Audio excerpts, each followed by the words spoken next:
Dick Van Dyke Show. Starring Dick Van Dyke. Rosemary, Maury Amsterdam, Larry Matthew, and Mary Tyler Moore.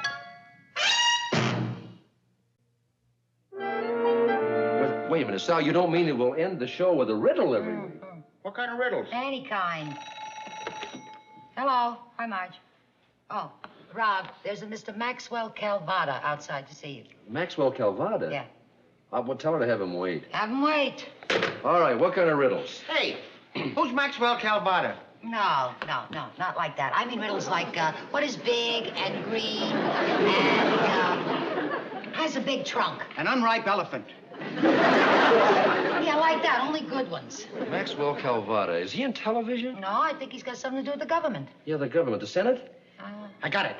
Senator Calvada, right? No, Big Max Calvada. Boy, have you seen him on television. He was the guy on the racket investigations, remember? Oh. That's right. They kept him on the stand something like 6 days. That's the Yeah, guy. but he never answered one question. The papers called him Fifth Amendment Calvada. Yeah, and they never pinned one thing on him. Yeah. Big Max Calvada. I, wonder why he's waiting to see you. Because I told him to wait. I don't think that's a thing a person ought to do to No. Big Max Calvada. I better get him.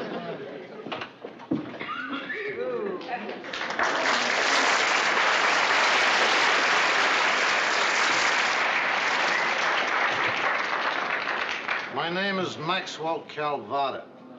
I assume you're Robert Petrie? Oh, yeah, but This is my associate, Bernard. Oh, hi, Bernard. How are you? Oh, excuse me. These are my hoods. Associates. This is Sally and Buddy. Say hello.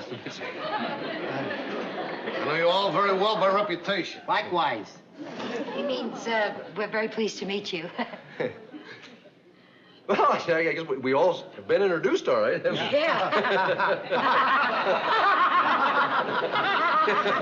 All right. Now that we've exchanged pleasantries, let's get down to business. Business? Yeah,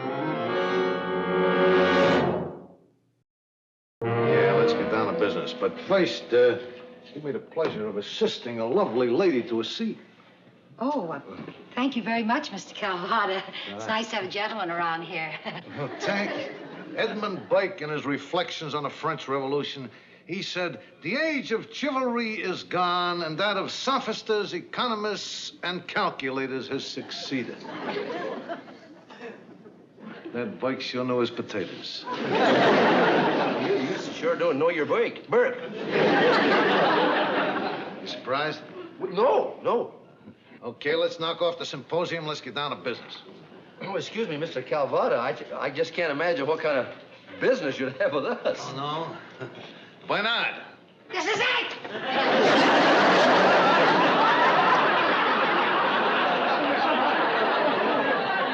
What are you doing, clowning around? Just clowning around. He's just clowning around. Well, you see, I find it very convenient to have my associate here transcribe a shorthand record of any business conversations we may have. Saves a lot of discussion later. That's a very good idea. Head this one. Preliminary meeting, Petrie's, Rogers, and Sorrell. That's Sorrell with 2 L's. One. Makes no difference. I'm not too crazy about the name anyway.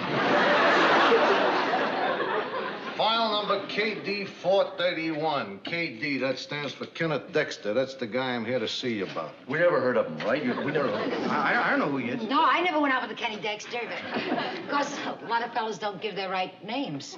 Kenneth Dexter's my nephew. He's my sister Sylvia's boy. You have a sister?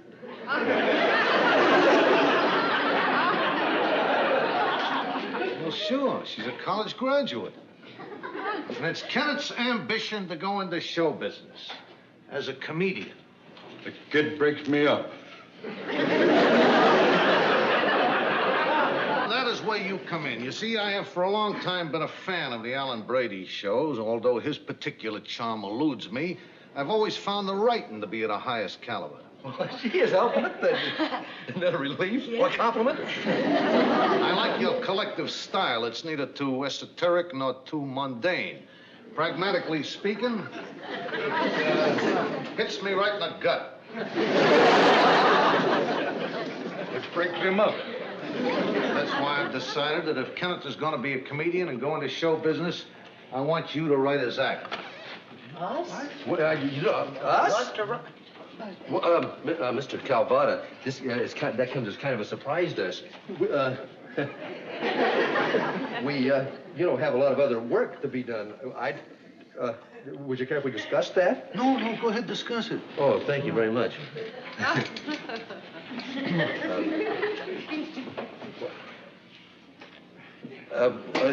Would you like to?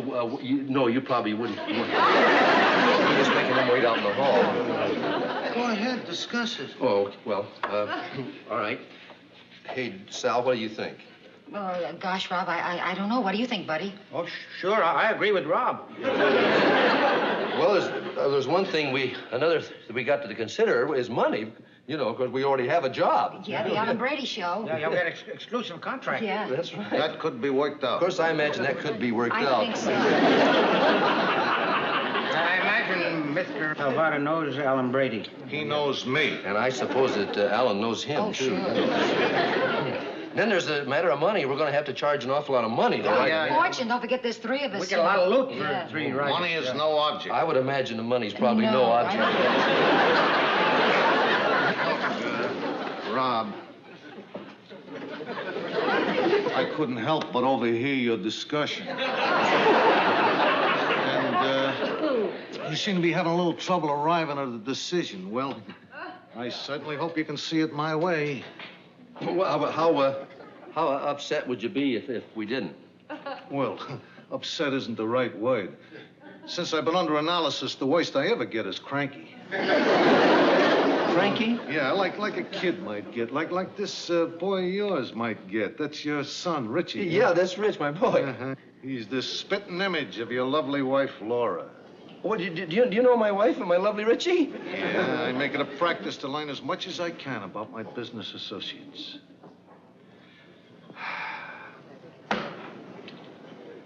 It's unanimous, you guys, right? You bet.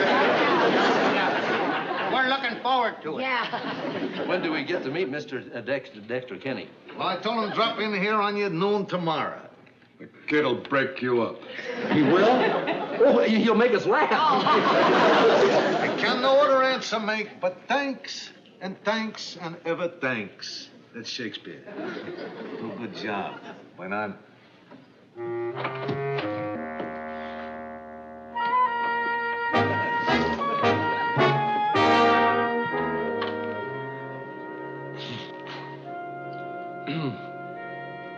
Some are born great, some achieve greatness, and others have greatness thrust upon them. Al Capone. Rob, dinner's almost ready. How can you think of food at a time like this? Darling, all you had to do was say no to Mr. Calvada. There are some people you don't say no to. Max Calvada happens to be one of them. Oh, Rob, for heaven's sake, this isn't the roaring 20s, it's the 1960s. That's right, and I'd like to be held over for the 70s. Rob, he didn't really threaten you, did he? He took a long, long look at the picture of Richie. He did?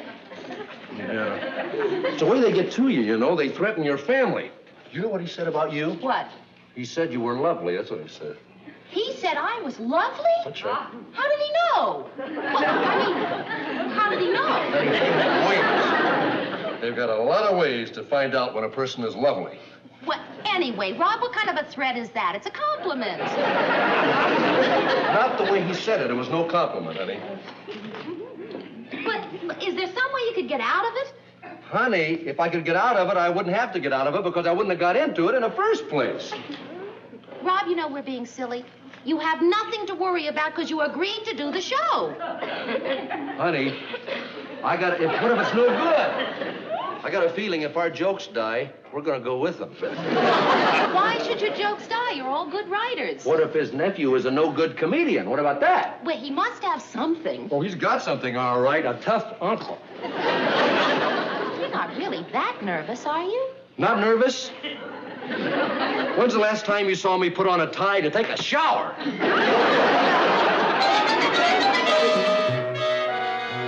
Okay, Marge, send him in.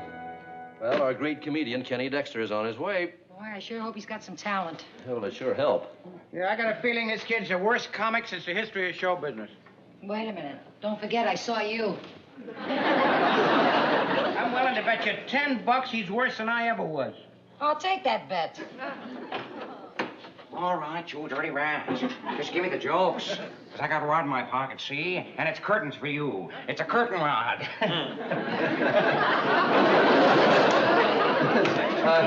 Kenny? Kenny? Kenny, I don't see a Kenny around here any place. It's just me, and I'm looking for Dean. Oh, Dean. Dean, boy, where are you, Dean? Oh, Dean, I know you're around here someplace, Dean. I say, it's very good, Kenny. You do impressions, huh? Can you do Jerry Lewis?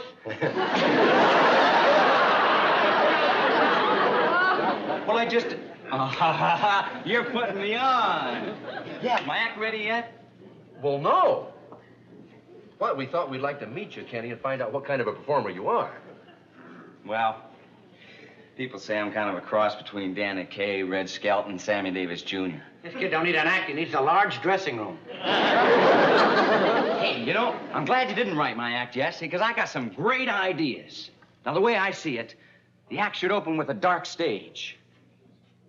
Then a drum roll. Then the spotlight hits me, and there I am in my white tuxedo. What a target. Then I go into my opening number, see? I will bring you some laughter. It's your applause that I... You sing, huh, Kenny? Yeah, I've been taking voice lessons for 3.5 weeks. He's ready then. Listen, Kenny, I'll tell you what. Why don't you let us think of... Sit down, Ken.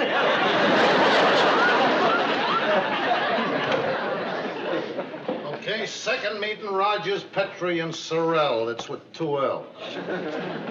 How's everything going? Oh, just great. They really dig me, Uncle Max. Yeah, that's nice. How is it going, Robert? Well, Mr. Calvada, I haven't had an opportunity to see a lot of young performers, but Kenny's really something. What? Well, he's kind of a combination of Danny Kaye and Red Skelton and Sammy Davis Jr. Yeah, he's kind of like a one-man Ed Sullivan show. Hey, I do him, too. Next time I'll really big shoe here tonight. Had him a nice show. He's opening at the Diamond Club. The Diamond Club? You weren't thinking of opening Kenny at the Diamond Club, were you? Who's not thinking of it? Mr. Calvada, I tell you, the Diamond spot is one of the top spots around, and Kenny, I mean, gifted as he may be, is an unknown. I know him. And coincidentally, the performer who is currently appearing there took sick. Next week. Well, Mr. Calvada, couldn't he be sick in 2 weeks? I'm sorry, his disease has already been arranged for. Mr. Calvada, I don't think that'd be fair to Kenny. He can't learn a whole act in 1 week. Well, I guess I could reschedule his disease. Okay. You got 2 weeks. Why not? Come on, Kevin. Hey, I got one more. Hey, smarter than the average bat. Okay, Uncle Max. 2 weeks. Good luck. The kid breaks me up.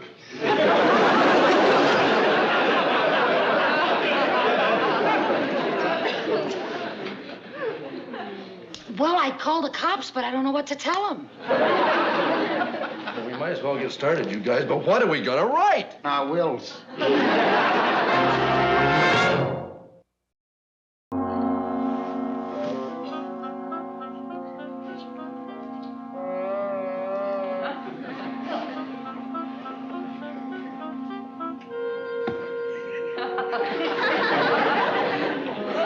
That's funny.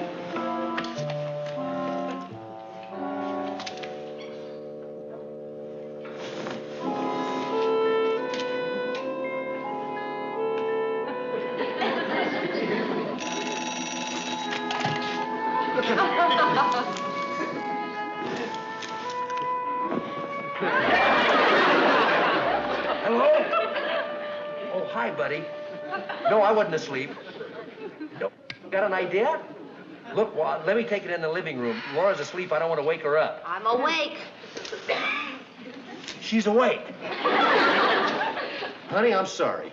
Look, Buddy's got an idea. I'll take it in the living room. No, okay? no, as long as I'm up, I might as well know what's going on.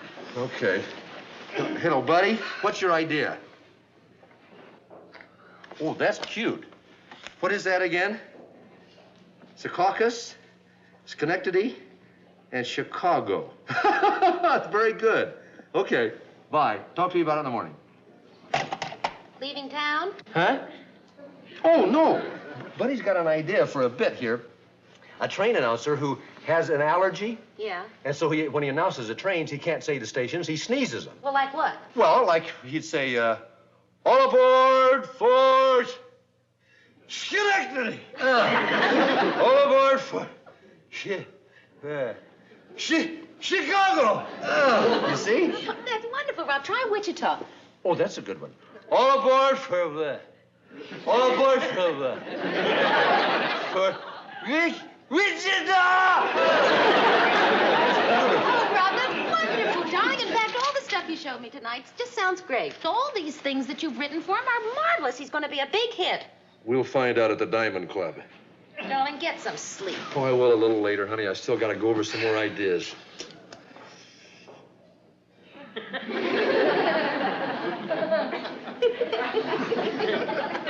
Oh, Rob, that's funny. What funny? That's nervous.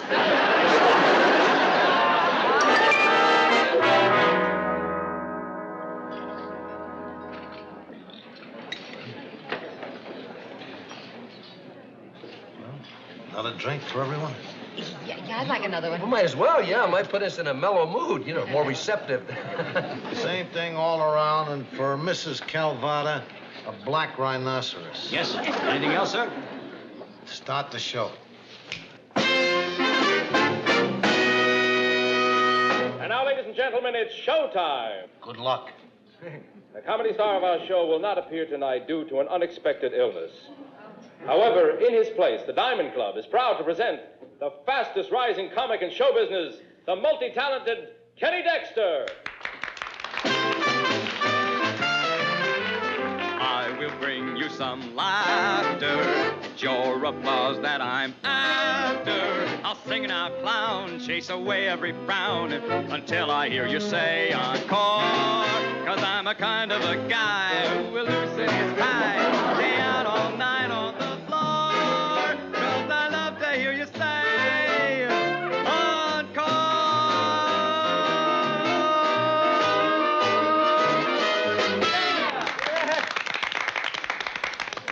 Why not?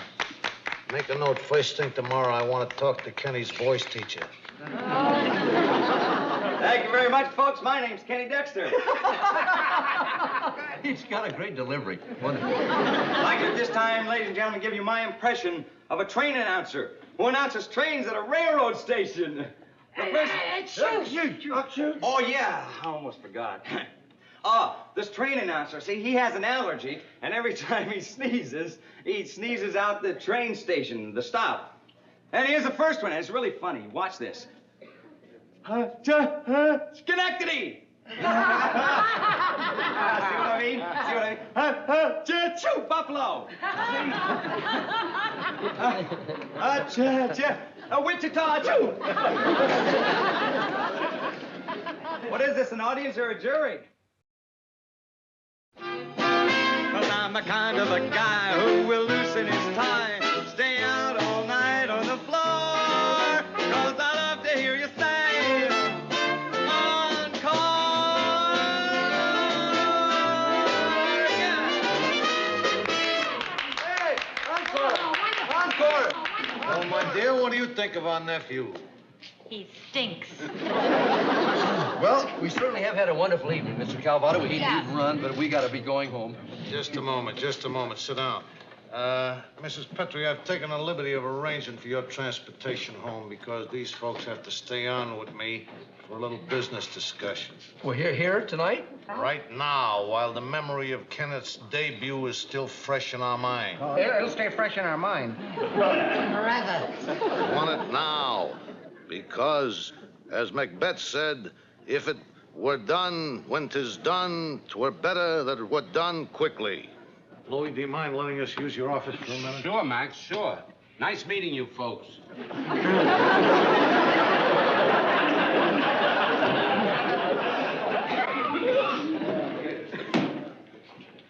All right, Bernard, head this one. Rogers, Petrie, Sorrell, final meeting. Final meeting? Could we have lunch once in a while? Go ahead.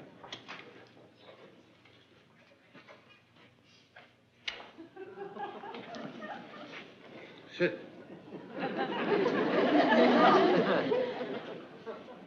I guess we are all agreed that Kenneth's debut here tonight was something less than a smash, eh? What do you say, Robert? Oh, well, there's a little hard for us to say. You know, we've been awfully close to working with Kenny all the time. I think there's much can be said, of course, about Kenny. He looked good. Don't you think he looked good? Oh, he looked great. Yeah, white's your color, kid. I think we're all agreed that Kenneth looked good. Thank you. You know, on that one thing... Shut up. Now, about the act. Oh, well, I thought that the lighting was brilliant, brilliant. And I really would like to compliment the orchestra. Oh, weren't they marvelous? The trumpet player was... Never missed a beat. Yeah. Yeah, about his performance. Well, his performance, I think it was sort of rotten. Sort of what? Rotten.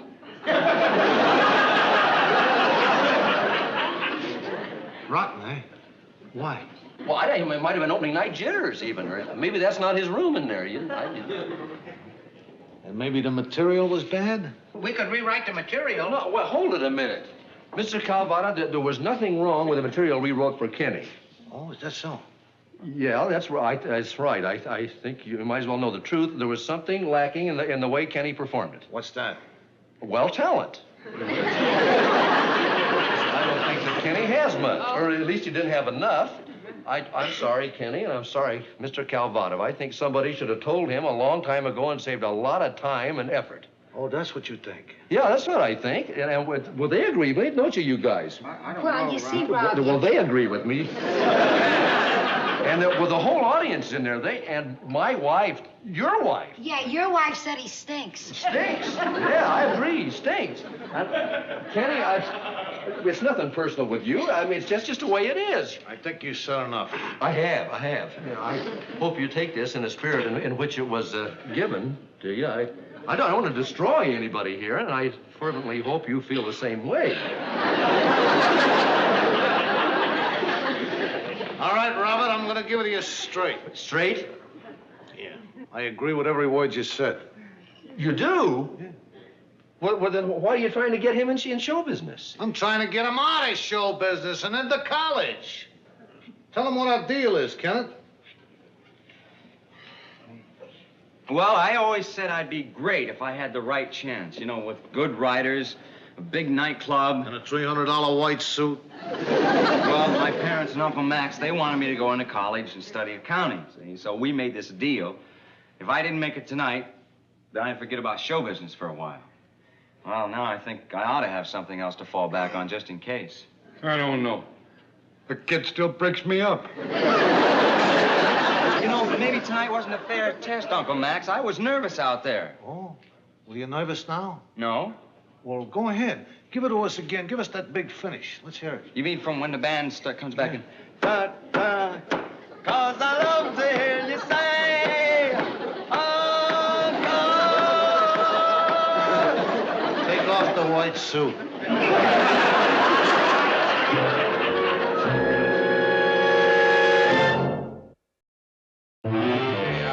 I'd offer you a drink, but I know you don't want to stay any later. Your wives must be waiting for you. Yeah, that's right. We better go, you guys. Yeah, I got a cat that worries, too. Yeah. So Bernard,